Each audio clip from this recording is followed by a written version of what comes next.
हरि ओम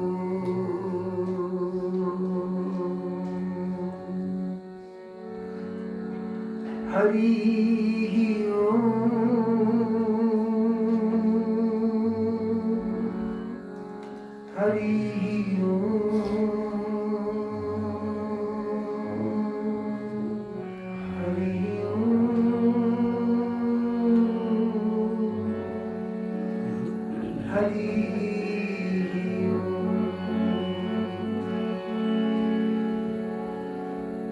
गुरुर्ब्रह्मा गुरुर्विष्णु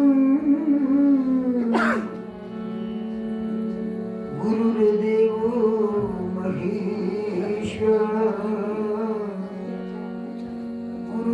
गुरुर्साक्षात् परं ब्रह्म तस्मै श्री गुरुवे नमः।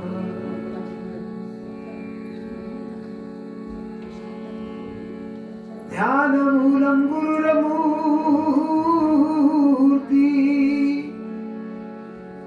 पूजामूलं गुरुपदम्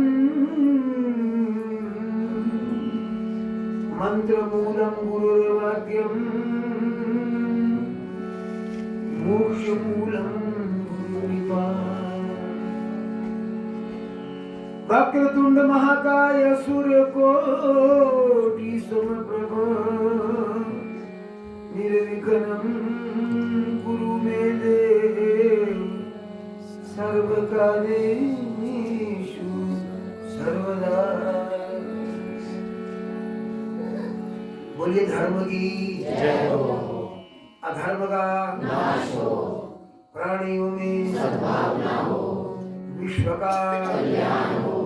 गौ माता की जय हो, भारत माता की जय हो, श्री गंगा मैया की जय हो, यमुना मैया की जय हो, कृष्णा कावेरी की जय हो, नर्मदा मैया की जय हो, जगतियां जोता वाली माता तेरी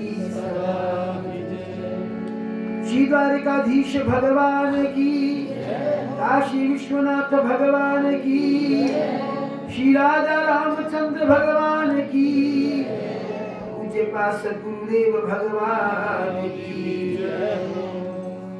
जयकारा वीर बजरंगी हर हर महादेव। श्री वैदिक सनातन धर्म की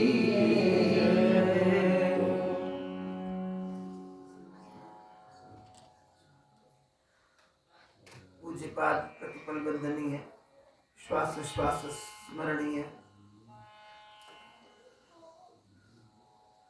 सद्गुरु भगवान के पावन चरणारविंद में कोटि कोटि बार अनंत बार अपना भाव नमन निवेदित करते हुए सत्संग की अपरिमित जिज्ञासा के साथ यहाँ विराजिता श्रद्धावती माताओं, आबाल वृद्ध प्रेमी बंधुगण, आज वर्षाकालीन किंवा दक्षिणायनात्मक सत्संग सत्र का 7वां दिवस है। मात्र 3 दिवस रह गए।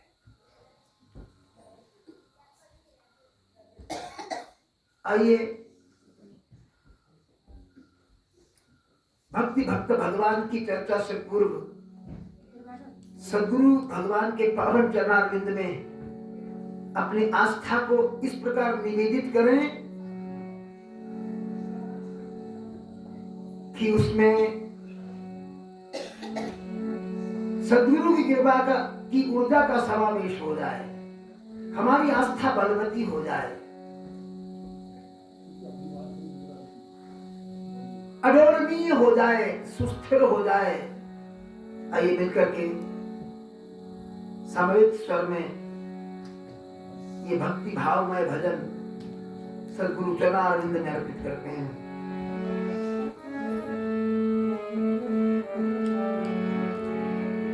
सारे तीर्थ धाम आपके चरणों में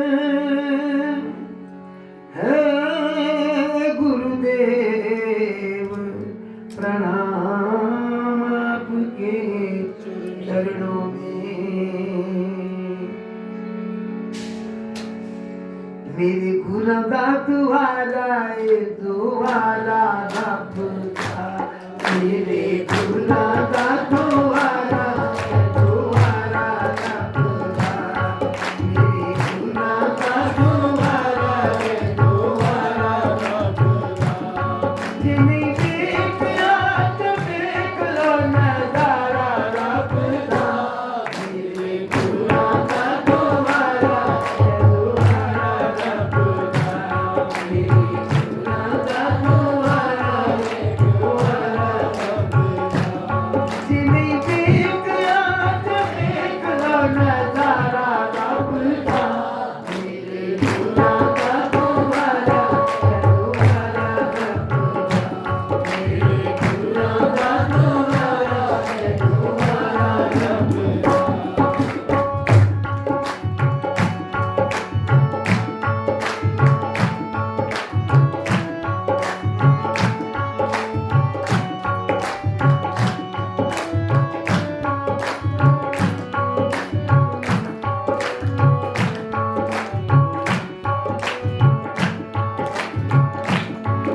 एक ਚੱਕਰ 84 ਵਾਲੇ ਮੁੱਕ ਜਾਂਦੇ ਨੇ ਇੱਕ ਚੱਕਰ 84 ਵਾਲੇ ਮੁੱਕ ਜਾਂਦੇ ਨੇ ਆਏ ਪਾਪਾਂ ਦੇ ਤੂਫਾਨ ਇੱਥੇ ਮੁੱਕ ਜਾਂਦੇ ਨੇ ਆਏ ਪਾਪਾਂ ਦੇ ਤੂਫਾਨ ਇੱਥੇ ਮੁੱਕ ਜਾਂਦੇ ਨੇ ਇੱਥੇ ਟੁੱਟਿਆਂ ਨੂੰ ਮਿਲਦਾ ਸਹਾਰਾ ਰੱਬ ਦਾ ਮੇਰੇ ਗੁਨਾ ਦਾ ਦੁਆਰਾ ਹੈ ਦੁਆਰਾ ਰੱਬ ਦਾ ਮੇਰੇ ਗੁਨਾ ਦਾ ਦੁਆਰਾ ਹੈ ਦੁਆਰਾ ਰੱਬ ਦਾ ਜਿਨੇ ਦੇਖਿਆ ਤੇ ਦੇਖ ਲਾ ਨਜ਼ਾਰਾ ਰੱਬ ਦਾ ਮੇਰੇ ਗੁਨਾ ਦਾ ਦੁਆਰਾ ਹੈ ਦੁਆਰਾ ਰੱਬ ਦਾ ਮੇਰੇ ਗੁਨਾ ਦਾ ਦੁਆਰਾ ਹੈ ਦੁਆਰਾ ਰੱਬ ਦਾ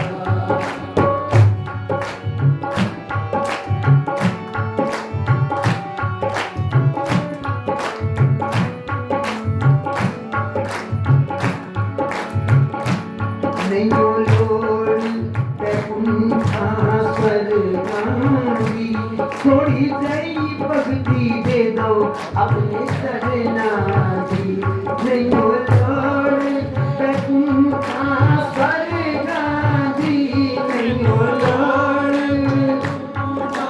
ਸਵਰਗਾਂ ਦੀ ਥੋੜੀ ਜਿਹੀ ਭਗਤੀ ਦੇ ਦੋ ਆਪਣੇ ਚਰਨਾਂ ਦੀ ਥੋੜੀ ਜਿਹੀ ਭਗਤੀ ਦੇ ਦੋ ਆਪਣੇ ਚਰਨਾਂ ਦੀ ਬਿਨਾਂ ਗੁਰੂ ਦੇ ਗਿਆਨ ਕੀਤੇ ਨਹੀਂਓ ਲੱਭਦਾ ਮੇਰੇ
आज एक ऐसी गुरु भक्ति पर चर्चा करने का मन है जो स्वयं महाराज जी के द्वारा वर्णित है। वैसे हम जितनी भी कथाएं करते हैं वे सब महाराज जी की वाणी है। रामचरितमानस से कोई कथा हो गई तो महाराज जी की वाणी है। महाभारत की कथा हुई तो भी महाराज जी की वाणी है। इस सूत्र की बात कह रहा हूं। गुरु ब्रह्मा गुरु विष्णु गुरुदेवो महेश्वरा गुरु साक्षात परम ब्रह्म। व्यापक ब्रह्म परमात्मा भी तो सद्गुरु ही है। तस्मै श्री गुरुवे नमः। इन श्लोकों को भले ही बोले लेकिन अर्थ भाव भी समझना चाहिए, बोध रखना चाहिए, जिससे हमारा मन सचमुच इनके अर्थों के अनुकूल सद्गुरु चरणों में समर्पित हो सके।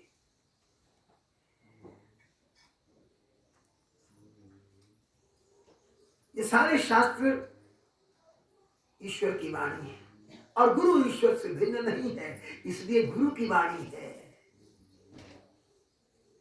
देखा भी है ना गुरुवाणी। ए धुर की वाणी आई जिन सगली चिंत मिटाई। निमित्त गुरु को बनाकर वाणी वहीं से आई, इसके आगे कुछ नहीं। महर्षि ने एक बार आपको सुनाया होगा, उसी को दोहराने का प्रयत्न करूंगा। एक बार एक संत विचरण करते करते चातुर्मास के काल में एक नगरी में आए, ग्राम्य क्षेत्र में आए। गांव के भोले भाले लोगों ने संत का स्वागत किया, सत्कार किया, नाना प्रकार से सेवा की वस्तुएं लाकर के प्रस्तुत की। महाराज जी से विनय की, महाराज जी आप हमारी नगरी में रहिए। संत ने कहा चातुर्मास का काल व्यतीत करने के लिए आए हैं। वर्षा के श्रावण भाद्रव आश्विन और कार्तिक, ये 4 महीने संत लोग एक स्थान पर रुककर जनता जनार्दन का कल्याण अपने उपदेश के द्वारा करते थे। लोगों ने सहर्ष बड़ी प्रसन्नता के साथ उनके लिए कुटिया बना के दी। दिन भर महात्मा अपने कृत्य में रहते, लोग आने लगे, भोजन की सेवा होती। जहां रहते थे उसके इर्द गिर्द फुलवारी बना दी गई, सेवाएं नाना प्रकार से हुई। संध्या काल में लोग महात्मा का उपदेश सुनने के लिए चरणों में विराज जाया करते थे। संत अपने उपदेश से नाना प्रकार से उनको तृप्त करते। अब धीरे धीरे वो जो ग्राम्य भूमि में रहने वाले भोले भाले लोग थे वो धर्मासक्त होने लगे, संसार से अनासक्त और धर्म में आसक्त। अब पता चलने लगा कि गुरु की आवश्यकता क्या है। महात्मा ने बार बार दोहराया, सदगुरु वचन वैद विश्वासा संयम यह न विषय के आशा। संयम एक ही है कि विषयों की आसक्ति छूट जाए, कामना ही छूट जाए और सदगुरु के वचन पर अकाट्य भरोसा हो जाए। अकाट्य। बहुत काल व्यतीत हो गया, 4 महीने का समय थोड़ा नहीं होता। महात्मा ने कहा चलते हैं, अब चातुर्मास पूर्ण हो गया। गांव के लोगों ने चरण पकड़ लिए, नहीं महाराज आप इसी नगरी में रहिए, आपने हम लोगों का जीवन बदल दिया। हम लोग पतित, मिट्टी में मलिन रहने वाले, खेती बाड़ी करने वाले, उपद्रवी विचारधारा के लोग, आपने हमारे अंतःकरण को निर्मल किया, चरणों की भक्ति दी। हम उदंड हो जाएंगे, उच्छृंखल हो जाएंगे यदि गुरु का नियंत्रण नहीं रहेगा। भजन यहाँ गाते हैं, मुझे बड़ा प्रिय लगता है। मैंने एक बार स्त्री को बोला था आश्रम की वहां गाए, हमारे हाथ पांव में रहे जंजीर सद्गुरु की।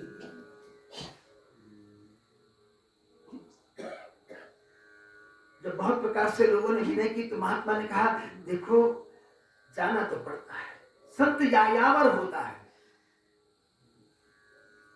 हाँ, तुम्हारा प्रेम अवश्य मैंने देखा। हम ये वचन देते हैं कि कुछ काल भ्रमण करके तुम्हारी नगरी में लौट आया करेंगे। लोगों ने स्वीकार कर लिया। संत भ्रमण करके 2-4 माह बाद फिर वहीं आए। अब तो क्या था, प्रसन्न हो गए लोग, रोज सत्संग होता है। इसी प्रकार 1 वर्ष व्यतीत हो गया। महात्मा ने देखा लोग बहुत धर्मनिष्ठ हैं, एकाग्रता से उनका सत्संग श्रवण करते हैं। बहुत लोगों ने महात्मा से उपदेश लिया। अब महात्मा ने सोचा कि इनको सेवा कार्य में भी लगाना चाहिए।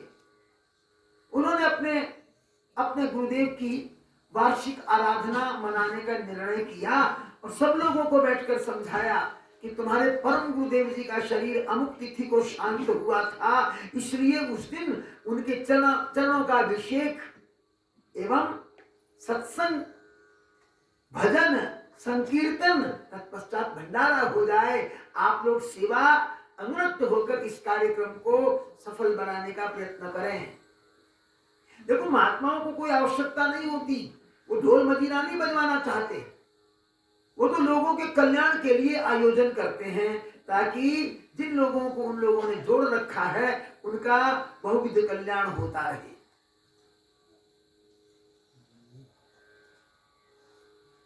सब लोगों ने कहा, महाराज आप आदेश कीजिए, हम सेवा के लिए तत्पर हैं। अब कार्यक्रम की रूपरेखा बनी, सबने अपनी अपनी सेवाएं ले ली। किसी ने कहा, महाराज मुझे ईंधन की सेवा दे दीजिए। किसी ने कहा, महाराज मैं आपको शाक भाजी ला करके दूंगा, जैसी भी आप आदेश देंगे। किसी ने कहा, महाराज मैं लिपाई पुताई की सेवा ले लूंगा। और किसी ने दाल की सेवा ली, अनाज की सेवा ली, मसालों की सेवाएं ली, घी तेल की सेवाएं ली, नाना प्रकार से सेवाएं बटी। तो एक वृद्ध माता वहां बैठी थी।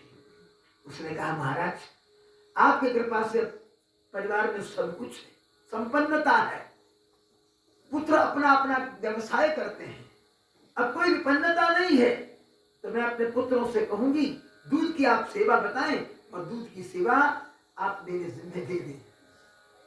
महात्मा ने कहा, बहुत अच्छी बात है। अब सेवाएं क्योंकि बढ़ गई थी, जितना दूध लगना था उसकी सेवा माता को बता दी गई। अब धीरे धीरे तैयारियां जुटी चली और कार्यक्रम का दिन निकट आ गया। 2-3 दिन का कार्यक्रम था। जिस दिन मुख्य भंडारा था उस दिन सब अपनी अपनी प्रचुर सेवा लेकर के आए, भरपूर सेवा लेकर के आए। महात्मा, क्योंकि जब कोई कार्यक्रम हम करते हैं ना, तो महात्माओं के जीवन में भी व्यवहार आ जाता है। यद्यपि उनका व्यवहार परमार्थ के लिए ही होता है, फिर भी व्यवहारिकता में उतरना तो पड़ता ही है ना। तो महात्मा प्रतीक्षा कर रहे थे, अमुक व्यक्ति आज के लिए तेल का पीपा लेकर के आया या नहीं, घृत लेकर के आया या नहीं, आज का ईंधन पर्याप्त है या नहीं, जो जो पदार्थ बनने थे उसकी सामग्री आई या नहीं, अच्छा दूध आया या नहीं। तो सबने कहा, महाराज दूध की तो प्रथम आवश्यकता थी, परंतु दूध अभी तक नहीं आया। अच्छा, पता किया जाना चाहिए।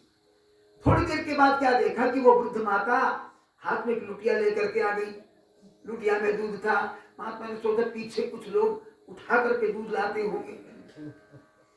हमारे यहाँ बड़ी बड़ी बल्टोहियों में दूध रखते थे, तो हो सकता है कि बल्टोहियां उठा करके व्यक्ति आते हों। वो देवी जब निकट आई, महाराज को प्रणाम किया, तो उन्होंने बड़ी प्रसन्नता से पूछा, देवी दूध का तो पूरा इंतजाम हो गया ना? अब दूध तुम्हारा रसोई घर में आ रहा है, पकवान बनने प्रारंभ। बोले, महाराज नहीं। क्या? बोले, हाँ महाराज, वो घर में कुछ ऐसी व्यवस्था हो गई कि पुत्रों को मैं कुछ बलपूर्वक नहीं कह सकी, इसलिए दूध की व्यवस्था नहीं हो सकी। हाँ, अपने हिस्से का मैं दूध लुटिया में भर करके ले आई। बोले, हैं? अंतिम समय में लुटिया भर के ले आई? ये कार्य कैसे होगा? अब व्यवहार है ना, व्यवहार में तो कहना सुनना पड़ता है। देखो, माँ भी वही है, पुत्र भी वही आत्मा की दृष्टि से, परंतु माँ, आपने तो पद भी सुने होंगे, यशोदा जी कृष्ण के पीछे सोटी लेकर के, सांट लेकर के भाग रही थी। कृष्ण भगवान ने बहुत सताया, बहुत भगाया, यशोदा को बहुत भगाया। भगाने के बाद विचार किया अब माँ थक गई हैं, यदि मैं गिर ना जाऊं और पकड़ा ना जाऊं तो भक्ति की मर्यादा मिट जाएगी। माँ यशोदा साधना भक्ति है और भगवान तो साधन भक्ति के द्वारा ही आते हैं, तो जानबूझ कर गिर गए। फिर माँ ने क्या किया, रस्सी ली और बांधना प्रारंभ किया। आज तो मैं इसे बांध करके रखूंगी। पसीना छूट गया, रस्सी से रस्सी जोड़ती चली गई। जब बांधे तब 2 उंगल का अंतर। सबने सुना है ना, 2 उंगल का अंतर। वो रस्सी इतनी आवाई ना कि गांठ लग जाए। तो वो मां क्या कहती, यशोदा विधाता ने शायद इसके कर्म में बंधन लिखा ही नहीं है। मैं तो थक गई हूं, अब मैं हार गई हूं। बस मां जो ही हारी, रस्सी पूरी हो गई। संतजन कहते ये 2 उंगली का अंतर क्या है? कहते एक तो था यशोदा का अभिमान कि मैं बांध ही दूंगी, भगवान को कौन बांधे। आज मैं राघव के साथ कुछ कविता सुना रहा था, तो मैं उसके साथ चर्चा कर रहा था। तुम तो व्यापक हो कण कण में, तुम्हें क्या बांधेगा दुर्योधन। यशोदा के हाथों की रस्सी से उखल में बंध जाते हो। यदि प्रेम पुंज हो स्वयं प्रभो, फिर प्रेम को क्यों ललचाते हो। क्यों देख के आंसू भक्तों के निज धाम से दौड़े आते। भक्ति का रास्ता बड़ा बड़ा ही विलक्षण। तो एक अंगुल का अंतर था उनका अभिमान, और दूसरी अंगुल का अंतर था भगवान की कृपा। जब तक अभिमान है भगवान की कृपा होती है, अभिमान छूटते ही भगवान ने कृपा कर दी। 2 अंगुल का अंतर समाप्त हुआ, गांठ लग गई। परम प्रेम के पहले पढ़कर प्रभु को नियम बदलते देखा, अपना मान तले टल जाए पर भक्त का मान न टलते देखा। तो आस्था से पूर्ण देवी थी, लुटिया लेकर के आए, शब्द बोल दिया। अब महात्मा को थोड़ा सा तो अच्छा नहीं लगा। कहा अच्छा लुटिया लेकर आई, वो भी अब समय पर बताया होता तब कोई इंतजाम कर लेते। अरे इस लुटिया को लाने से अच्छा था कि नदी में जाके डूब मर। महात्मा के वचन निकले मुख से। मैंने निवेदन किया ना, सतगुरु वचन वैद्य। हमें कोई कह दे सतगुरु, कोई महात्मा कह दे तो हम क्या कहें? जरा अपने पे लाके देखे थे कि आना थे वो डंडे चढ़ के पै जाते। उस देवी ने क्या किया, वो लुटिया देवी दूध रसोई घर में उनको सौंप दिया, अपनी लुटिया लेकर के चली गई। सदगुरु का वचन याद करते करते कि इससे अच्छा था कि नदी में डूबकर मर जाओ। अब वो सदगुरु का वचन रटती रटती चली जा रही है। देखो चित्त में सदगुरु की छवि है और मुख में सदगुरु का वचन है। आदेश की पालना करने जा रहे, पहुंच गए नदी पर। समीप में नदी थी और नदी पर पहुंचकर अपने गुरु का स्मरण करती है। मन ही मन नमन करती है। नमन करने के बाद उद्धत होती डूबकर मरने के लिए। ऐसा नहीं बनावट कर रही थी, बस जो ही उसने छलांग लगाने का प्रयत्न किया, 1 सेकंड पहले भगवान ने घंटानाद कर दिया। नदी के बीचों बीच घंटानाद हुआ और वो घंटा जो ही बजा तो विस्मित होकर के माता ने देखा कि घंटा कहां से बज गया। जो ही घंटे का नाद सुनना चाहती तो बीचों बीच अष्टदल कमल पर भगवान श्रीमन नारायण शंख चक्र गदा पद्म के साथ बड़ी सुंदर छवि उसको दर्शित होने लगी। हाथ जोड़ करके भगवान की वंदना करती है, नारायण का दर्शन कर रही है। अब वो नारायण की मूर्ति धीरे धीरे धीरे धीरे धीरे माता के पास आ गई। उसने बहुत सुंदर शब्दों में भगवान की स्तुति की। मैं अकिंचन हूं, गुरु कृपा से आज मुझे आपका दर्शन हो गया। बोले माता आप अकेली नदी पे क्या कर रही हो? अब भगवान से कोई छुपाता थोड़ी है, जो छुपाता है वो तो मेरे जैसा मूर्ख ही होगा ना। उस माता ने कहा प्रभु सर्वज्ञ हो, सब जानते हो, मैं तो डूब कर मरने आई थी। बोले डूब कर मरने? वो किस लिए? बोले मेरे सदगुरुदेव का आदेश था। बोले सदगुरुदेव ने तुम्हें डूब के मरने का आदेश क्यों दे दिया? महाराज वस्तुतः किसी प्रकार से दूध की व्यवस्था पूर्ण ना कर सकी, उन्होंने आदेश दिया कि डूब के मर जा, मैं यहां चली आई। बोले अच्छा एक बात पूछते हैं, यदि तुम्हारे गुरुदेव को जितना दूध चाहिए उसकी आवश्यकता पूर्ण हो जाए तो भी डूब के मरोगी। माता ने कहा महाराज ये तो मेरे गुरुदेव ही निर्णय करेंगे, मैं मरूं या जीऊं। देखो समर्पण का कितना अनूठा भाव है। ये तो मेरे गुरुदेव निर्णय करेंगे। भगवान मुस्कुराए, कहने लगे माँ चलो अपना लोटा हमें दे दो, एक क्षण के लिए दे दो। भगवान ने लोटा थामा, उसमें दृष्टि निपात किया और उसे दे दिया। कहा जाओ अपने गुरुदेव से कहो जितना दूध चाहिए इस लोटे को औंधा कर लें, नीचे पात्र रख लें, जब तक वे मना नहीं करेंगे तब तक पात्र भरते रहेंगे, झरझर दूध निकलता रहेगा। उसने भगवान का आभार व्यक्त किया, लोटा लिया, वंदन करके बड़ी प्रसन्नता से लौटती है। तो आश्रम में आकर के महाराज जी व्यवस्था में लगे हुए थे, सबको बुला रहे थे। कितना दूध कहां से हो सकता है इस समय, आपातकालिक हो गया ना कार्यक्रम सारा। तो इतने में वो मैया आ गई, कहने लगी महाराज महाराज दूध का इंतजाम हो गया। बोले कहाँ है, तू तो पहले भी कर गई थी दूध का इंतजाम, तेरा तो तब भी नहीं हुआ। बोले महाराज अब झूठ नहीं बोल रही हूँ, इस लोटे से कह दो कि जितना दूध हमें चाहिए उतना ये दे देवे, ये दे देगा। बोले क्या उपहास कर रही है, पीछे हटो, अब हमें व्यवस्था करने दो, आप शांति से बैठो। माँ ने कहा महाराज मेरी प्रार्थना तो मान लीजिए। इतने में 2-4 लोग आ गए। वो कहने लगे महाराज ये मैया तो ऐसी कभी नहीं रही कि सटपका के बातें करे,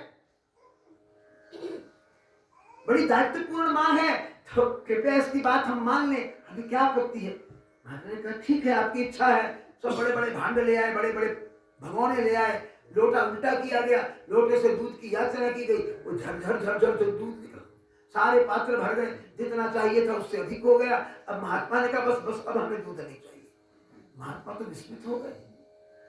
उन्होंने देवी से कहा कि ये युक्ति तूने कहां से सीखी, कोई जादू टोना करवाया क्या। बोले महाराज नहीं।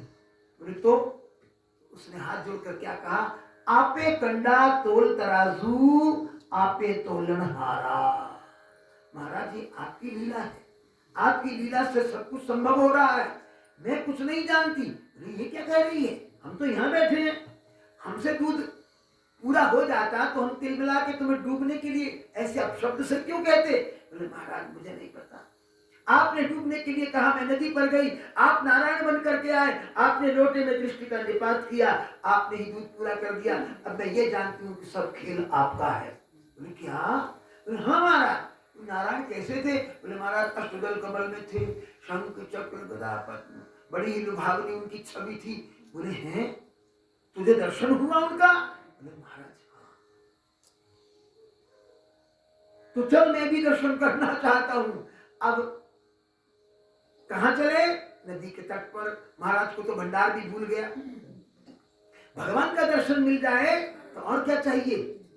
अब क्या होना चाहिए आप बताइए, आगे आगे बोलो ना, मैया मैया मैया, पीछे पीछे गुरु जी। यहीं आप गोता खा गए, यही गोता खा गए। हमारे संतों में एक बात प्रचलित है, गुरु की अगाड़ी और घोड़े की पिछाड़ी कभी नहीं चलना चाहिए, कभी नहीं चलना चाहिए। ये मर्यादाएं हैं हमारे सनातन धर्म की। इन मर्यादाओं को यदि प्रचलित नहीं करेंगे तो आप केवल मात्र ठूठ रह जाएंगे खाली। मर्यादाओं से जीवन सुसज्जित होता है। तो देवी ने कहा महाराज आप आगे चलिए, मैं दासी आपके पीछे चलती हूँ। गुरुदेव को आगे किया, नदी के तट पर पहुंची। नदी के तट पर पहुंची, बोले कहाँ है तेरे भगवान, हमें तो दिखाई नहीं देते। बोले महाराज बस यहीं थे, मैं आज्ञा दे तो उन्हें बुलाऊं। बोले बुलाओ, और तुम्हारे बुलाने से आते हो तो बुलाओ। अब तक तो महात्मा यही समझ रहे थे कि इसने कोई सपना ही देखा है, कई प्रकार के विचार आ रहे थे। बोले बुलाओ बुलाओ जल्दी से बुलाओ अपने भगवान को। अब वो कहती है महाराज मेरे गुरुदेव को दर्शन दो। फिर कहती प्रार्थना करती, हे श्रीमन नारायण मेरे सदगुरु को दर्शन दो। अब वहां कोई नहीं आता, कोई घंटा नहीं बजता, कोई प्रतिक्रिया नहीं होती, कोई प्रत्युत्तर नहीं मिलता। उस बुढ़िया ने कहा देखो भगवान भी भेदभाव करते हैं, शिष्या को दर्शन दे दिए और गुरु को दर्शन नहीं देते। अच्छा तो महाराज सुन लो, नहीं दर्शन देना चाहते तो मैं लगी छलांग लगाने। माता ने केवल धमकी नहीं दी, उसने तो पूरी तैयारी कर ली कि नदी में डूब के मर जाऊंगा। भगवान कहां अपने नाम पर किसी को मरने देते हैं डूबकर। विश्वास की बात है ना। और उसने पूरे विश्वास से कहा था। उसी समय घंटा नाद हुआ और भगवान प्रकट हो गए। कह रही महाराज देखिए भगवान प्रकट हो गए। गुरुदेव कह रहे कहां प्रकट हो गए? बोले महाराज नदी के बीच देखिए ना। बोले हमें नहीं दिखाई देते। बोले महाराज मुझे तो दिखाई दे रहे हैं। बोले तो अपने भगवान को कहना कि मुझे भी दिखाई दे। अब वो भगवान से कहती कि आप ऐसा क्यों कर रहे हैं, भेदभाव क्यों कर रहे हैं? गुरु और शिष्य में भेदभाव से आपको क्या लेना देना है? आप मेरे गुरुदेव को दर्शन दीजिए ना। अब भगवान ने उसे टटोला, उसके विश्वास को टटोला, उसके विश्वास की परख की। वो परख क्या थी? यही कि देखो ऐसा है देवी, तुम्हारा विश्वास अकाट्य है पर तुम्हारे गुरुदेव का विश्वास अभी कम है। उसने कहा रहने दीजिए, मैं गुरु के बारे में ऐसा कुछ नहीं सुन सकती। मेरे भगवान को, मेरे सदगुरु को दर्शन देना है दीजिए, नहीं तो फिर मैं छलांग लगाती हूं। मैं ये सब नहीं सुनना चाहती। भगवान ने देख लिया कि तो बहुत पक्की है, टटोल लिया। अपने गुरु की एक भी शब्द में निंदा नहीं सुनना चाहती, भर्त्सना नहीं सुनना चाहती, हेठ ही नहीं देखना चाहती। कहा तू ऐसा करके हम दर्शन दे देंगे तेरे कहने से, तो ऐसा कर अपने गुरुदेव का हाथ पकड़ ले। तो हो सकता है कि हम तुझ पर कृपा करते करते तेरे गुरु पर कर दें, क्योंकि तेरे परमाणु गुरु में जाएंगे तो गुरुदेव को दर्शन दे देंगे। उसने कहा वाह वाह भगवान, आप हो बड़े चालाक। मैंने तो अब तक ये सुना है कि गुरु शिष्य का हाथ पकड़ता है, शिष्य गुरु के चरण ही पकड़ता है। पकड़ूंगी अवश्य, पर चरण पकड़ूंगी, आपके कहने में आने वाली नहीं हूं, भटकने वाली नहीं हूं। ऐसा कह करके ना उसने गुरु के चरणारविंद में अपना दोनों हाथों का स्पर्श दे दिया। और जो ही दिया भगवान प्रसन्न हो गए, बहुत प्रसन्न हुए उसका विश्वास टटोल कर। फिर घंटा नाद हुआ, फिर नारायण प्रकट हुए। अब गुरु को और शिष्य को दर्शन होने लग गया। बोलो सद्गुरु देव भगवान की, श्रीमन नारायण भगवान की। देखिए महाराज, देखिए भगवान दिखाई दे रहे हैं। अब गदगद हो गए देख करके, कृतकृत्य हो गए देख करके सद्गुरु भगवान। तो श्रीमन नारायण को सामने पाया, आंखें मूंद करके चित्त में छवि उतारने लग गए। कहा कि बहुत कृपा हुई, आज तेरे जैसी शिष्य ने मेरा उद्धार कर दिया, मुझे भगवान का दर्शन हो गया। लेकिन नहीं मानते, आप ऐसा नहीं कहते। यदि सचमुच घर में दूध होता मैं ला कर दे देती और आपका आदेश ना हुआ होता तो आज ये सब आपकी लीला है। आपने ही लीला रचा करके सारा कृत्य कर डाला। मैं आपको शत शत नमन करती हूँ, बार बार प्रणाम करती हूँ, कोटि कोटि प्रणाम करती हूँ। अब गुरु शिष्य आश्रम में आ गए, सबको एक कथा सुनाई गई। अब वो शिष्य बैठी है गुरुदेव के सामने, हम भी बैठे हैं गुरुदेव के सामने। बीच में तो सोच रहे हैं पता नहीं आज हमारा डॉक्टर की डाकबर डाल है। हाँ, मेरे को 5 बजे किसी की कॉल आनी है, पहले ही हो जाए तो अच्छा है। चाय वाय पी करके फिर कॉल आराम से सुनेंगे। यदि बीच में कॉल आ गई तो चाय भी जाएगी। इस तरह की कल्पनाओं में हम सब डोलते हैं। लेकिन वो बैठी है गुरुदेव के चरणों में और वहां कीर्तन हो रहा है। और वो क्या कह रही है, आओ मेरे साथ बोलो।